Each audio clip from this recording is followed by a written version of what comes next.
Live आ गया। कौन आ रहा है मेरे पास से? बुलाऊं मैं तुमको? हाँ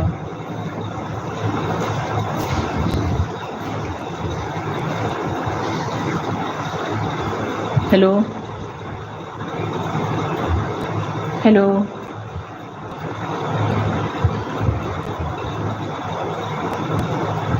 hello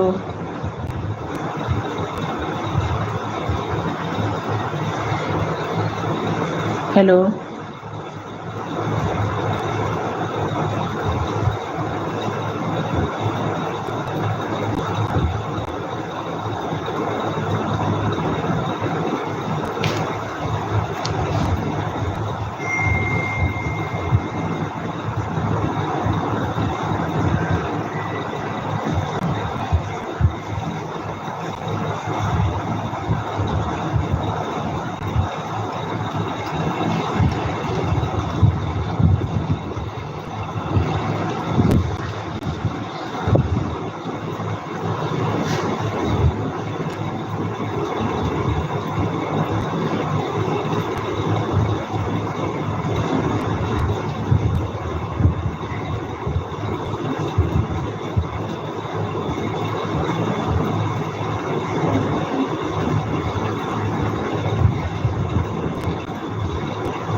hello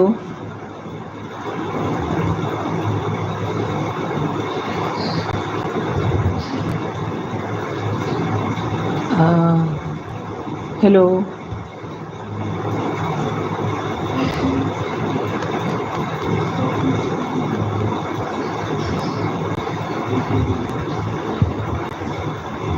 if you have any query you can ask me.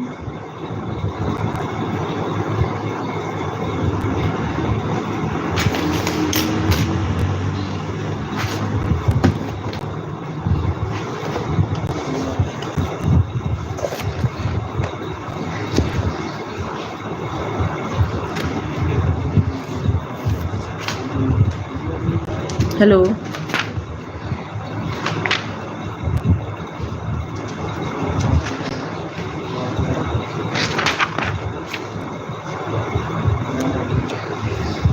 Now when we talk about summary writing, so in this case reading the question is quite important. You have to see the question first of all, and you should mark the question word.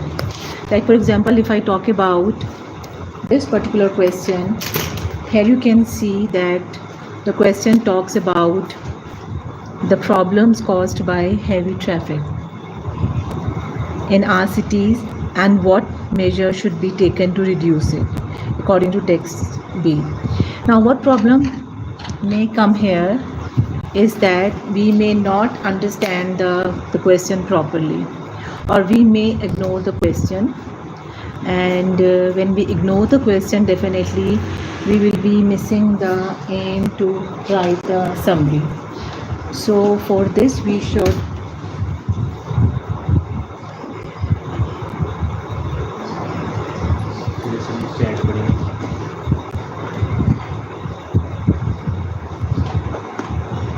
So in this case you should see the question and then you should यहाँ मैं सामने रख देना इधर मेरे laptop मेरे phone को भी चार्ज लगा दो मेरे ग्लासेस कहाँ हैं ग्लासेस देना है मैंने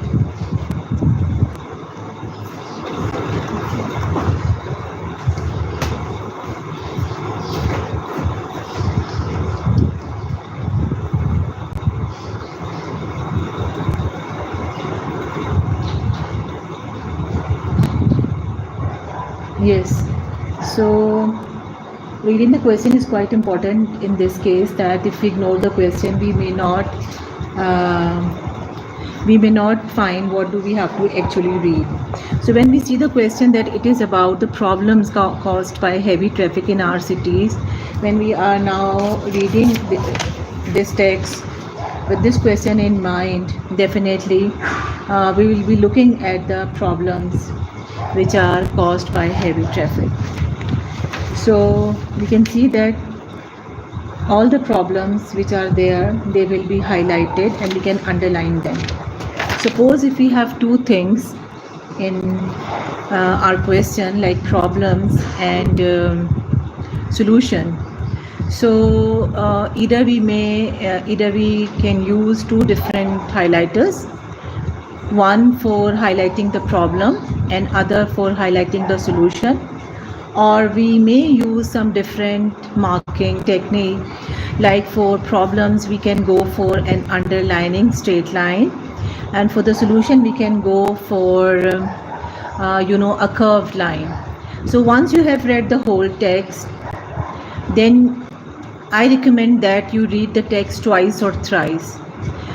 Why? Because when you read a text twice or thrice, what happens that the whole information of the text, according to the question, that settles in your mind automatically. This is that human brain that is trained in a way that according to the question, the information goes in our mind.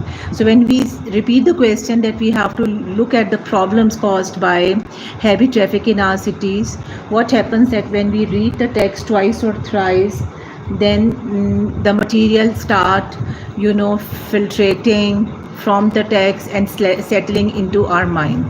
So once we have read it twice, then without looking at the text, we should ask for the material, that what is the material provided in the text, and then we should that we should make a structure of the summary according to a suitable way, that the way you want to write your summary. I have seen that students being really creative and they come up as a very good writer when they have to do it independently. So I suggest that don't look at the passage over and again, don't turn at the passage. Once you have internalized the whole material of the passage according to the summary's question, then you revise it.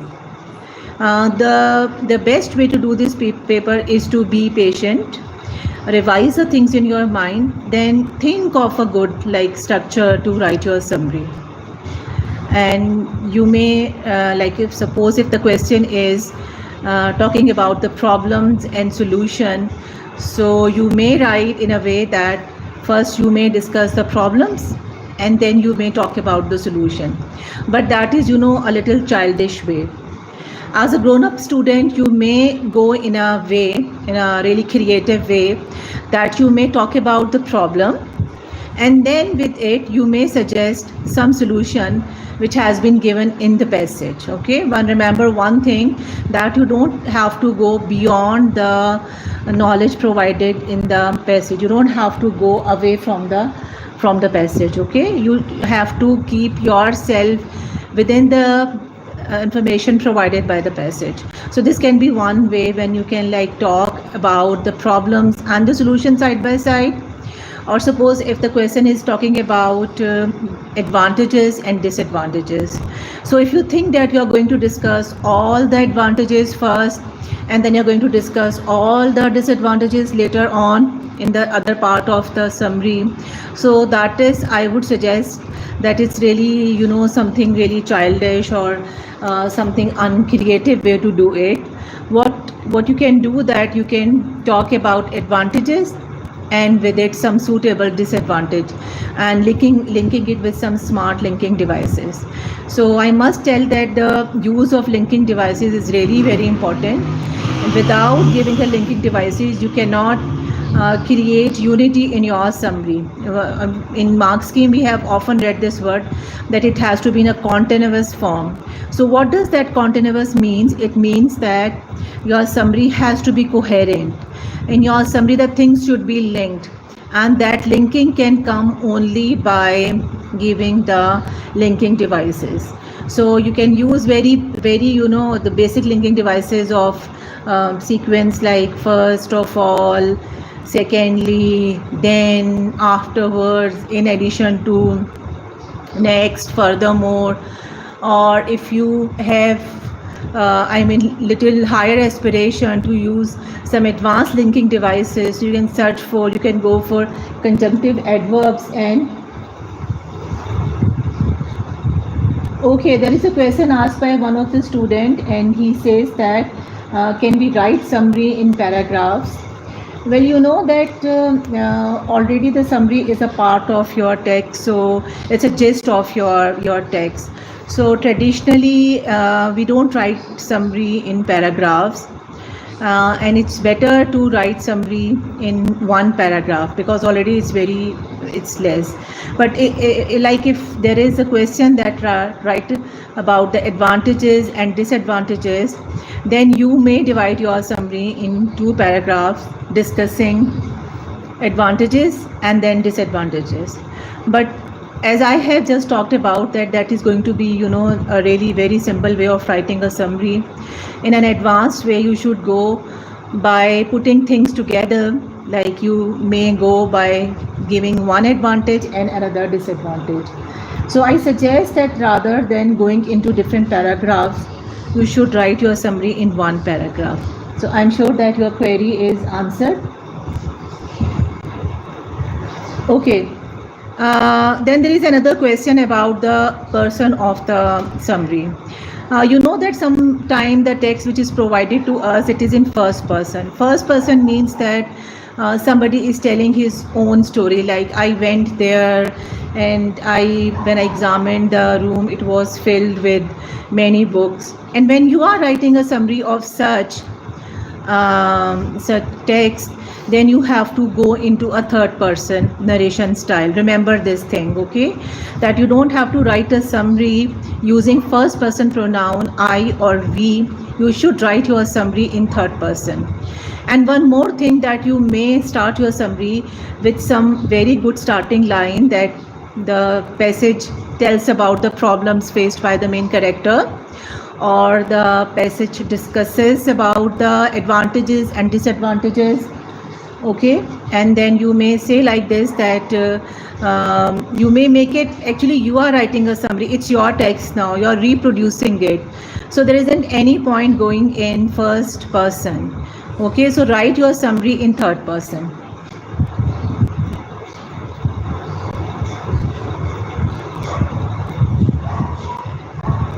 Okay, then there is another query about the use of the words, copying the words from the paragraph. Remember one thing, students, that you know there are some technical words which we cannot change.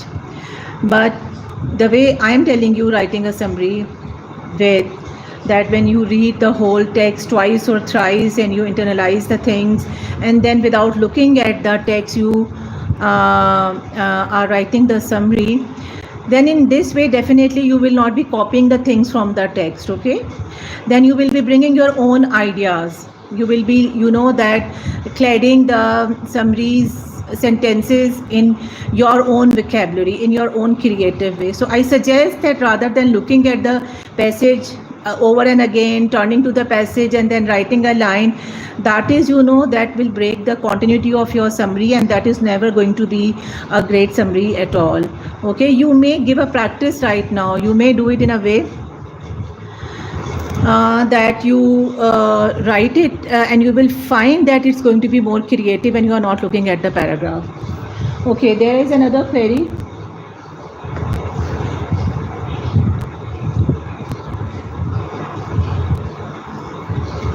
Yes, that can we include the examples in the summary writing? No, we cannot.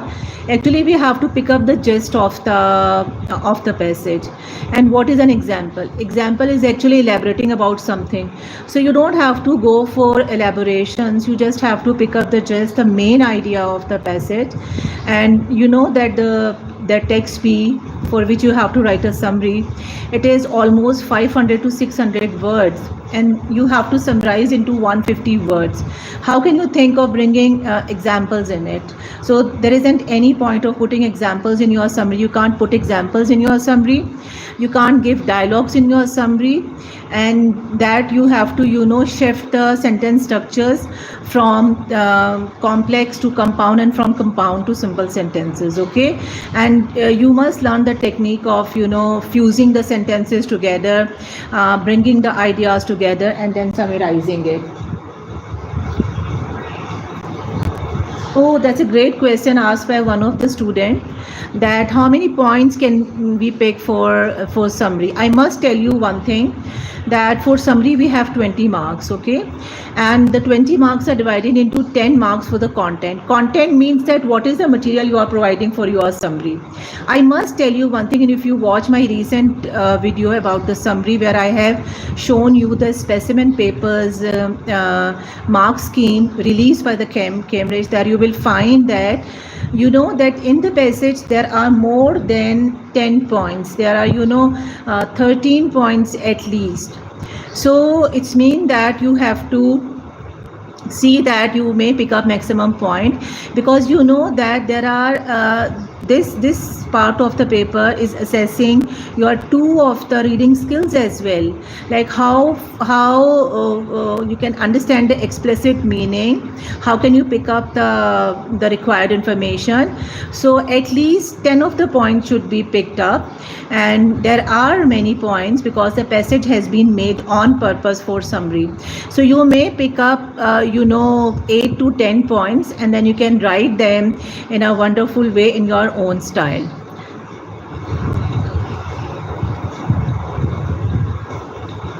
Yeah, there is one more question about comprehension plus summary, that is it fine if we use our own words? Yes, definitely. That shows your understanding. Comprehension is what? Understanding of your explicit and implicit meaning. So if you are good at comprehension, definitely you can come up with your creative answers, and definitely the best the best answers for comprehensions are the one which are in your own words. And I must tell you that for the comprehension parts, there are maximum of the question where you have to write answers in your own words. It's written there, okay. So there are few questions which can be like lifted from the passage, and they can be written like this, okay. Yeah, it's quite important to use your own words in the summary. This is what I'm telling you, and the way I am discussing about writing the summary, that you read the text, you have whole hour to do it. So if you read the text thoroughly thrice at least, so definitely you will be able to pick up the material of the text, okay, and then you can write it in your own words. In that case, you will not be copying the things from the text, turning to the passage and then writing the next line in the summary. That will mar the whole of your summary. That in that way you cannot write a good summary at all, because you see that in that case there won't be any continuity in your text, and then you will be that lifting the material from the text, you will be copying the things from the text. So that can be avoided only when you have fully understood the text, okay, and you have read it many times, and exactly, you have revised the information in your mind.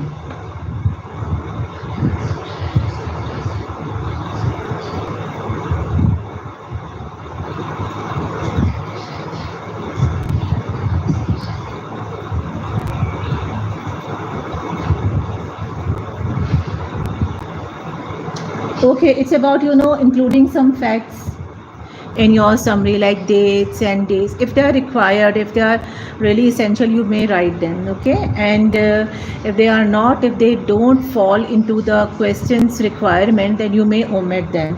You see that it's an art, and that 20 marks are not awarded for nothing. It's actually a skill. Writing summary is a skill, and that skill can be that can be mastered only when you exactly know that you have to go according to the question. It's actually an assessment of your reading skills and of your writing skill as well, that after picking up the points, how wonderfully you are bringing them in the form of one coherent text.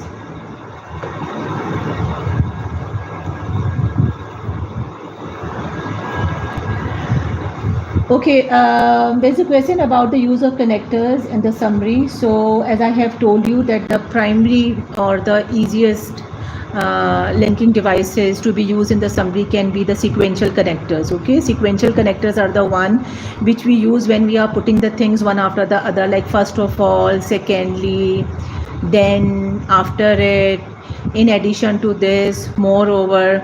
So these are, that sequential connectors which can be used. Furthermore, so they can be like easily used.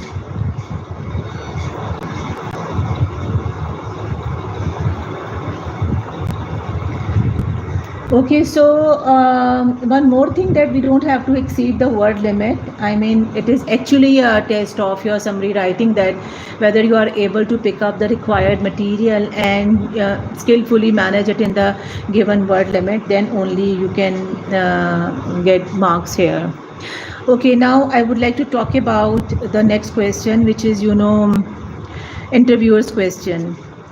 Now, here, the sample paper, according to the sample paper, in sample paper we were given a text where we read about the tree hotels, and in the question, like, which is 3B question in the paper, section B, 3B question. So there we were asked to imagine ourselves as one of the owner of the tree hotel, and a concern was thrown that are we going to look after the environment, okay, and by making these tree hotels, how much of the environment is going to be disturbed. So there you have to put yourself in the shoes of that person. Who are you asked to, supposed to, and assuming that character you can write. Okay, now there is one question about the time management. You know that you have 2 hours for this paper. Tomorrow's paper you have 2 hours, so you can allot 1 hour ideally for section A and 1 hour for section B. Okay, so you must try managing yourself in the given time. Suppose that if you finish section A in sufficiently before the time, then you have ample time to do section B. So time management is really important. If you think that you are good at doing section A, you may do it first, and if you think that you are really comfortable doing section B, writing summary and then the interview based question, then you may definitely do that first, and then you can allot the 1 hour for section B and the remaining time for section A. I mean, that extra time can be given to the section which is difficult for you. So you may decide that which section are you comfortable with, and that can be done before, so that you get ample time for the other section. Okay, so I was talking about interview based question. For interview based question, you have to actually write in the first person. It's quite opposite the summary. In summary, you are not supposed to use first person. Okay, you have to write your summary in third person. But in an interview based question, you are that person and you are being interviewed, and then that believing yourself that person, you have to write an answer in first person. Okay, and you have to come up with sensible things. One more very important thing, that for this part of the paper, you have to keep yourself within the text information. You don't have to bring things from outside. Okay, you don't have to give your own ideas from your own knowledge. You have to be the person in the text, and assuming yourself that person in the text, you have to say the thing. So it is actually that a test of your understanding. So this part of the paper also assesses your reading skills and your writing skills. Okay, how far you have understood the viewpoint of that character, and how well you can assume it.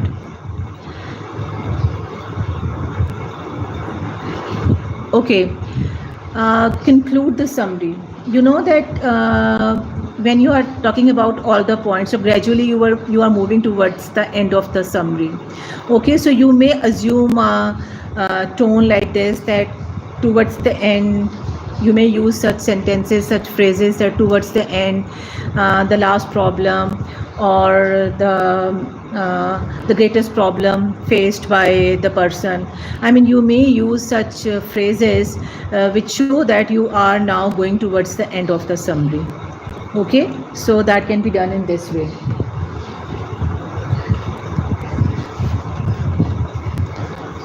Okay, now talking about that answering the question for section A. Now in section A we have two questions.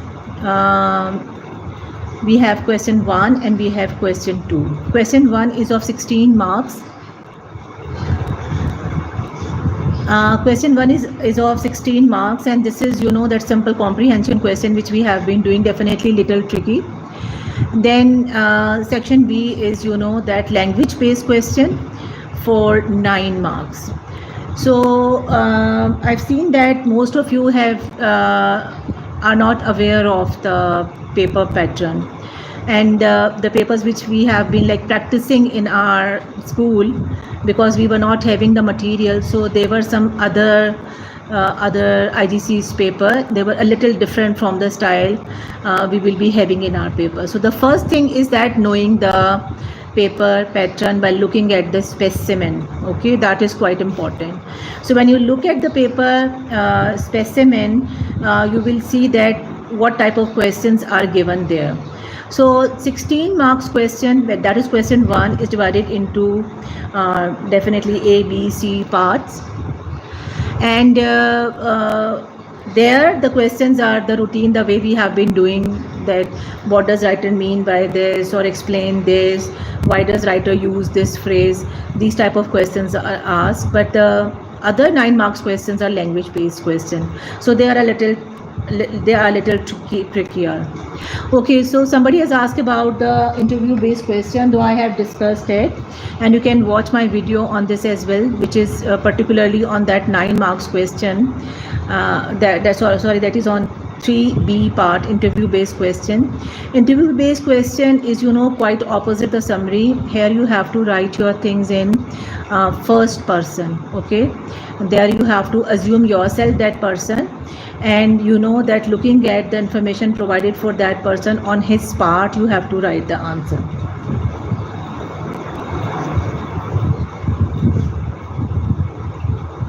Okay, one more thing, that for doing any question in comprehension part, please you revise the questions, answer in your mind. First of all, read question carefully. Look at the question word, that what is the question word. If it is what, circle it. If it is why, circle it. If it is when, circle it. Okay, and okay, there is one very important question, that can we use pronoun you for answering? Yes, you may, because you are giving an interview to the other person, and you may use it, that you know it, like phrases like this, that you know it, you will agree to it, everybody knows it. Such phrases are really part of an interview, and they may be used.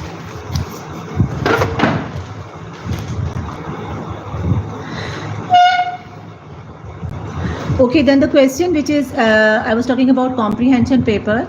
Now for the comprehension paper, we have to see the question very carefully. We have to see that what is the question word.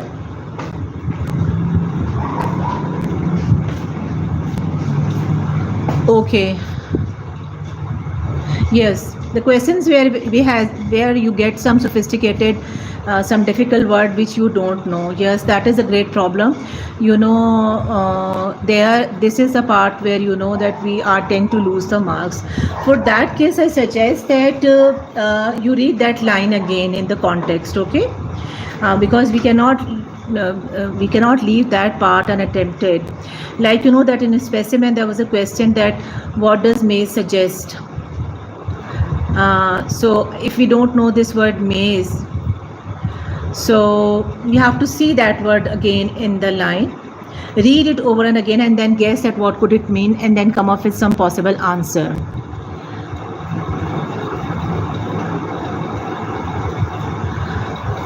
Okay, that for summary writing, giving a list of the word is not quite possible. Yes, that the questions based on the writer's craft are really very challenging, but I must tell you that if they are challenging, there is some that there is something positive as well, because that when writer writes something, readers may interpret it in different ways. Okay, like the different people reading it may interpret it according to their own understanding. So whatever understanding you develop for that particular part of the phrase, that you can that you can write there, okay, according to your understanding. And I'm sure that after a year's workout on English and doing a lot of comprehension, we may come up with some understanding of presenting some answer on that. And even if it is difficult, then I suggest that you read that thing, and then you may come up with some suitable explanation to it. Okay, for the interview based question, if it is for 5 marks, so at least 3 different things can be given, because we have less word limit here.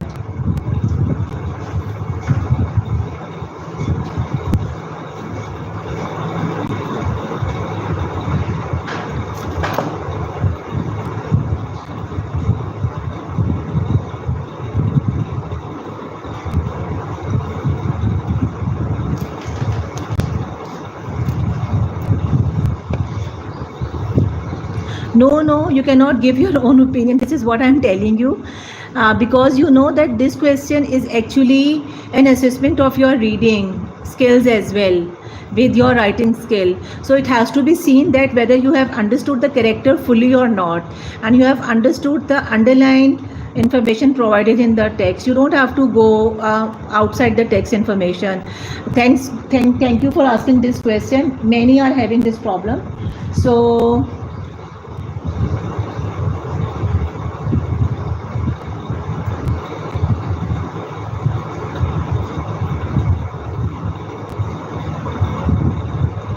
okay, for the summary, you see that when the word limit is 150, no, we cannot exceed till 200, but it's too much. You may go 15 or maximum 20 words, not more than that, okay? You know that is going to be too much if you are writing this long. This will show that you are not able to summarize things.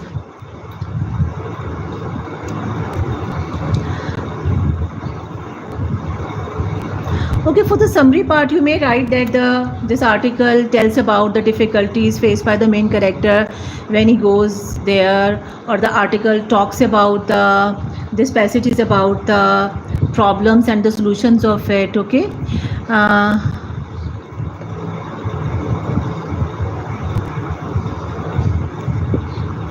So you may start it in this way.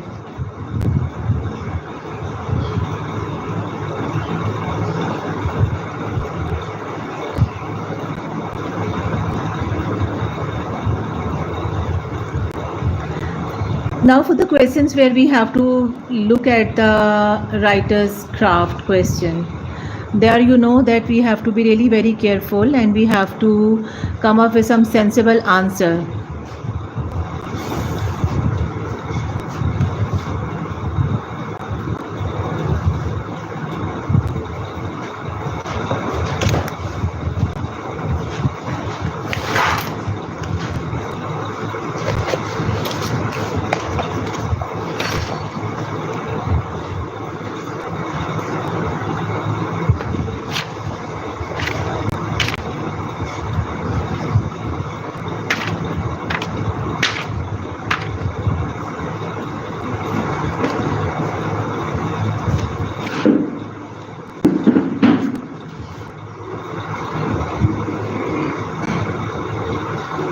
Yes, for using high-end vocabulary, sometimes it goes misfit, and when it is misfit, definitely it's going to be something, beyond the context, and that is going to be really something difficult.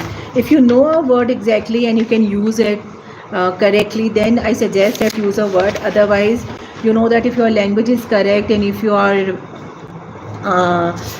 if you can write it in a good style, that is quite sufficient. Another thing is that we are expecting a lenient marking this time, because this is the first attempt on the new pattern. So hope for something better and something something lenient on this part, and an easy paper this time. So let's see that what happens.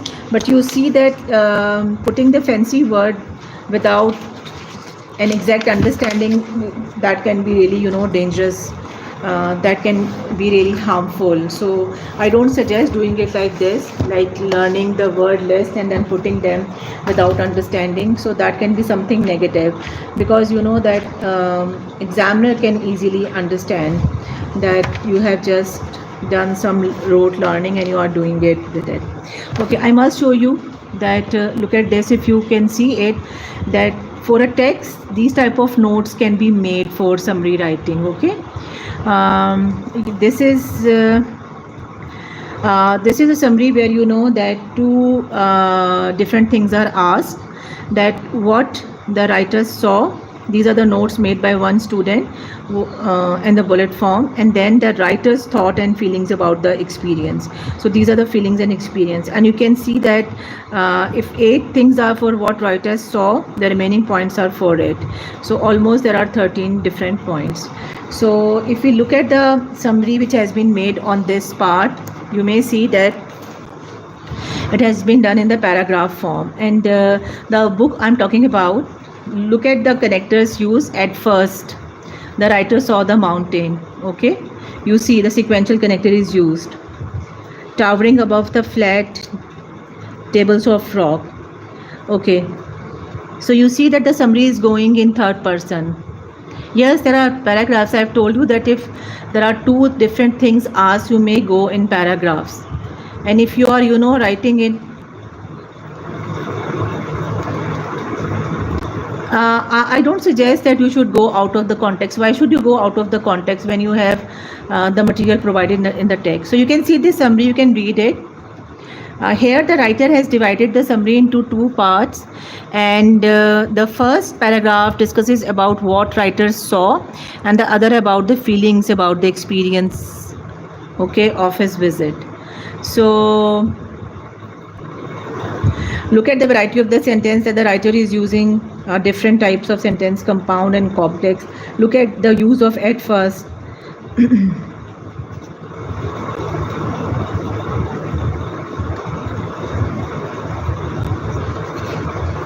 And see, the word limit is 170, not much. Yes, it depends on the type of question. If one thing is asked, you can go for, you know, no, not many paragraphs. Sometimes, I mean, mostly we have 2 things in our question, like problems and solutions, advantages and disadvantages. So you can go in 2 paragraphs. Here, like I have shown you one example that is, you know, having 2 things and 2 paragraphs are made.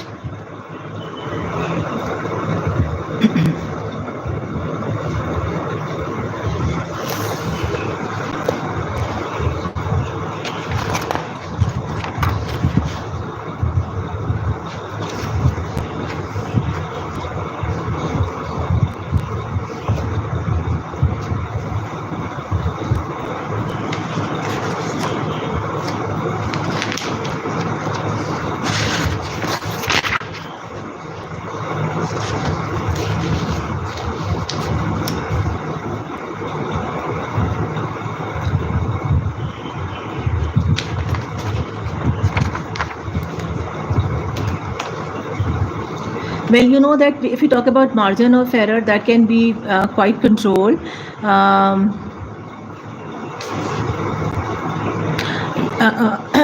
You know that if we just read our work after doing it, then we can control this part.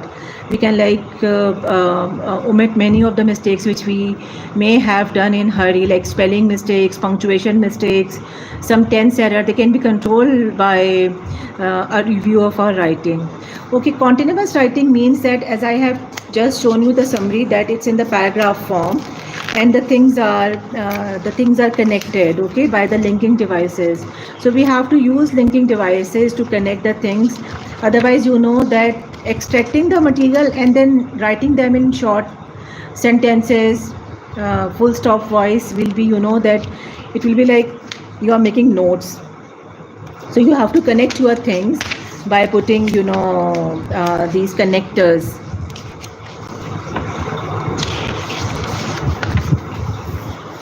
Actually, you make this text your own, and then you write it in your own way. So in that way, it goes really creative.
Okay.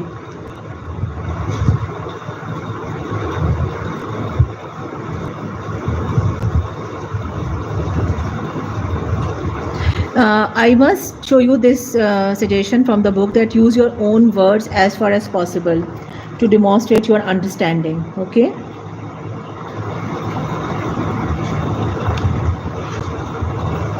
Even if you have been asked to talk about some meaning, then say it in few words. Don't go for writing beyond the line.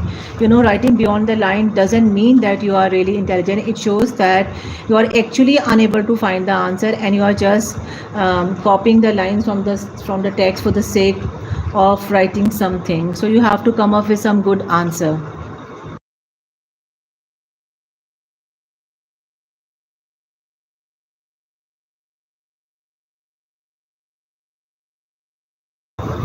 So thank you very much. It's been really very nice, and I'm sure that the way you came up with your queries, and I could like answer them properly, and